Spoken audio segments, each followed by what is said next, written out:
Hi అండి, welcome back to ఎడ్యున్ and career guidance and Josh innovations. TG ICET first phase సంబంధించిన seat allotment అయితే release అయిపోయిందండి. So ఆ సీట్ అలాట్మెంట్కి సంబంధించిన కంప్లీట్గా అనలైజ్ అయితే చేద్దాం. ఈ ఐసెట్ ఎంట్రన్స్ ఎగ్జామ్ ఎవరు రాస్తారంటే, సో ఎవరైతే డిగ్రీ తర్వాత ఎంబీఏ లేదా ఎంసీఏ చేయాలనుకుంటున్నారో సో వాళ్ళ కోసం ఈ ఐసెట్ ఎంట్రన్స్ ఎగ్జామ్ అనేది కండక్ట్ చేస్తారనమాట. సో దీనికి సంబంధించి ఫస్ట్ ఫేజ్ అయితే కంప్లీట్ అయిపోయింది.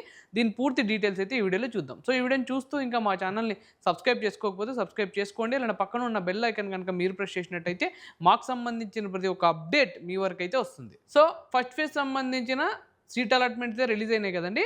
సో ఇప్పుడు ఇందులో మనకి 54% సీట్స్ మాత్రమే ఫిల్ అయినాయి అన్నమాట. ఓకేనా, దానికి సంబంధించిన అనలైజ్ అయితే ఒకసారి చేద్దాం. సో మనకి ఈ ఐసెట్లో టోటల్గా ఎన్ని సీట్స్ అవైలబుల్ ఉన్నాయంటే 36,241 సీట్లు టోటల్ సీట్స్ అయితే ఉన్నాయన్నమాట.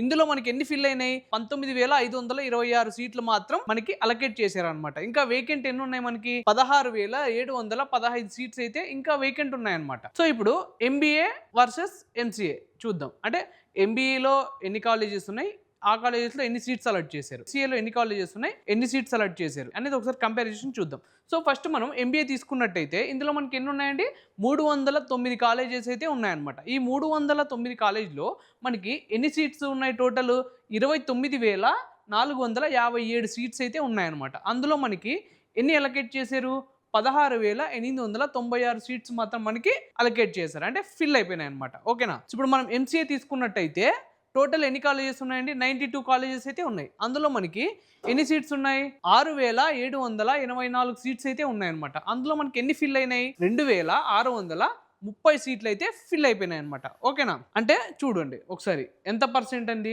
50-50 అండి. సో ఇక్కడ 50% సీట్స్ అనేవి ఫిల్ అయినాయి, ఇక్కడ కూడా 50% సీట్స్ అనేవి ఫిల్ అయిపోయినాయంట. అంటే ఓవరాల్గా తీసుకున్నట్టయితే 50% సీట్స్ మాత్రమే మనకి ఫిల్ అయినాయి. సో ఇప్పుడు మనకి సీట్ అలాట్మెంట్ అయితే రిలీజ్ చేస్తారు కదండి. ఇప్పుడు మనం నెక్స్ట్ స్టెప్ ఏం చేయాలి అంటే, అలాట్మెంట్ ఆర్డర్ ఏదైతే ఉందో సో అది మీరు ఫస్ట్ డౌన్లోడ్ చేసుకోండి. సో డౌన్లోడ్ చేసుకున్న తర్వాత మీరు ఏం చేస్తారంటే సెల్ఫ్ రిపోర్ట్ చేయాల్సి ఉంటుందండి. సెల్ఫ్ రిపోర్టింగ్ కన్నా ముందు మీరు ఏం చేయాలి, ట్యూషన్ ఫీ అనేది పే చేసి చేయాలి. ట్యూషన్ ఫీ పే చేసిన తర్వాత మీరు సెకండ్ స్టెప్లో ఆన్లైన్ సెల్ఫ్ రిపోర్టింగ్ అనేది చేసేయండి. August 14th మనకి టైం ఉంది. August 14th లోపల మీరు సెల్ఫ్ రిపోర్టింగ్ అనేది చేసేయండి. Tuition fee and self reporting రెండు చేసేయండి. ఓకేనా, సో చేసేసారు, మీ సీట్ అనేది ఇప్పుడు సెక్యూర్డ్ అయితే అయిపోయింది అనమాట. సో ఇప్పుడు ఫేజ్ 2 అంటే ఇప్పుడు మనకి ఇప్పుడు రిమైనింగ్ సీట్స్ చాలా అయితే ఉన్నాయండి. ఫేజ్ 1లో ఎన్నైతే ఫిల్ అయినాయో 54%. సో ఇప్పుడు ఫేజ్ 2లో మనకి చాలా సీట్స్ అయితే రిమైనింగ్ ఉన్నాయి. ఎన్ని, దాదాపు 16,715 సీట్స్ అయితే ఇంకా ఉన్నాయన్నమాట. ఇవి ఫేజ్ 2లో ఫిల్ అవుతాయి. సో ఇప్పుడు ఫేజ్ 2 స్ట్రాటజీ ఏం లేదండి, మీకు ఫేజ్ 1లో వచ్చిన సీట్ నచ్చకపోతే ఫేజ్ 2కి అయితే వెళ్ళిపోండి. ఫేజ్ 2లో మీరు చాలా జాగ్రత్తగా చూసి వెబ్ ఆప్షన్స్ అనేది పెట్టుకోండి. వెబ్ ఆప్షన్స్ కనుక మీరు కరెక్ట్గా పెట్టుకున్నట్టయితే మీ కేటగిరీ, మీ ర్యాంక్ వైజు మీకు అనుకున్న కాలేజీలో అనుకున్న సీట్ అయితే కంపల్సరీ వస్తుంది. దాని ప్రకారం మీరు వెబ్ ఆప్షన్స్ అనేది పెట్టుకోండి. ఓకేనా, సో ఇదండి ఓవరాల్గా టీజీ ఐసెట్ 2026 ఫేజ్ 1కి సంబంధించిన పూర్తి డీటెయిల్స్. సో ఈ వీడియో కనుక మీకు నచ్చినట్టయితే లైక్ చేయండి.